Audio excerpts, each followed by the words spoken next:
మాజీ మంత్రి Siddipet MLA Harish Rao, MLA పాడి కౌశిక్ రెడ్డి, జగదీశ్వర్ రెడ్డి అరెస్టుపై గులాబీ శ్రేణులు ఆగ్రహం వ్యక్తం చేస్తున్నారు. కరీంనగర్ జిల్లా తిమ్మాపూర్ మండల కేంద్రంలోని రాజు రహదారిపై రాస్తారోకో చేపట్టారు. అనంతరం అంబేద్కర్ విగ్రహానికి వినతి పత్రం సమర్పించారు. హరీష్ రావు, కౌశిక్ రెడ్డిలను వెంటనే విడుదల చేయాలని నినాదాలు చేశారు. ఈ కార్యక్రమంలో బీఆర్ఎస్ రాష్ట్ర నాయకులు ఉల్లెంగుల ఏకానందం, కేతిరెడ్డి దేవేందర్ రెడ్డి, అశోక్ రెడ్డి, వంతడుపుల సంపత్, మాతంగి లక్ష్మణ్, చంద్రమౌళి, ఖమ్మం కృష్ణ, గడ్డి రమేష్, పోతురాజు దేవేందర్, మెంగని రమేష్ తదితరులు పాల్గొన్నారు.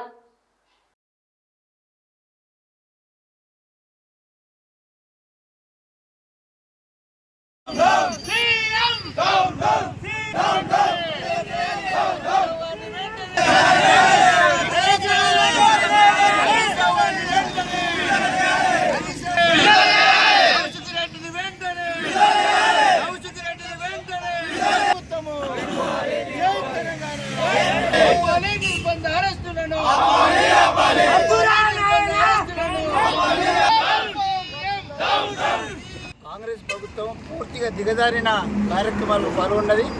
ఇచ్చిన హామీలు నిలబెట్టుకోవాలని చెప్పి ప్రతిపక్ష పార్టీగా బీఆర్ఎస్ పార్టీ గౌరవ కేటీఆర్ కానీ, గౌరవ హరీష్ రావు గారు కానీ, మిగతా ఎమ్మెల్యేలందరూ కూడా ప్రజల తరఫున ఇచ్చిన హామీలను నిలబెట్టుకోండి అని చెప్పి అనుక్షణం రోజు అడుగుతూ ఉంటే అది భరించలేక, వాళ్ళు ఇచ్చిన హామీలు అమలు చేయలేక, 6 గ్యారెంటీలను అమలు చేయలేని పరిస్థితుల్లో వీళ్ళని ఎట్లా రోడ్డు మీదకి రానివ్వద్దు, వీళ్ళు మాట్లాడనివ్వద్దు, ప్రజలకు ఈ విషయాలు తెలియద్దు, మా దగ్గర ఉన్నాయా లేవా, ఇస్తున్నామా ఇద్దరే తెలియద్దు అనే విషయాన్ని మరుగునపడడం కోసం ఇవాళ నిర్బంధంగా గౌరవ హరీష్ రావు గారు గారిని, మరి పాడి కౌశిక్ రెడ్డి గారిని, మరి జగదీశ్వర్ రెడ్డి గారిని, మొత్తానికి టీఆర్ఎస్ పార్టీ ఎమ్మెల్యేలను, మాజీ మంత్రులను, ఎమ్మెల్సీలను అరెస్ట్ చేసి వారి నిర్బంధంలో పెట్టి భయభ్రాంతులకు గురి చేసి రోడ్డు మీదకి రాకుండా, వాళ్ళను ప్రశ్నించకుండా ఈ కాంగ్రెస్ ప్రభుత్వం, రేవంత్ రెడ్డి గారి ప్రభుత్వం చేస్తూ ఉన్నది.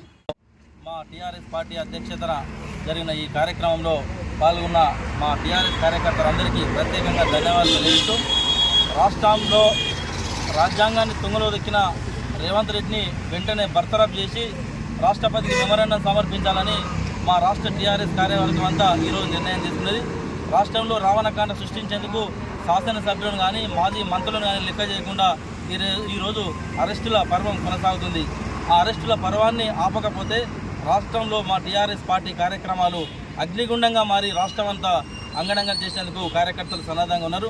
దీన్ని దృష్టిలో పెట్టుకొని మీ పార్టీ అధికారంలోకి వచ్చిన 100 రోజుల్లో హామీలు నెరవేరుస్తాన్న ఒక మాటను కప్పిపుచ్చేందుకు ఈరోజు 365 రోజులు సంవత్సరం దాటిన ఒక హామీని నెరవేర్చకుండా ప్రజలు అడుగడుగున నిలదీసినందుకు, మమ్మల్ని మా ఎమ్మెల్యేలు కానీ ప్రజల పక్షాన కోరినందుకు ఈరోజు అరెస్టుల పర్వం కొనసాగుతుంది.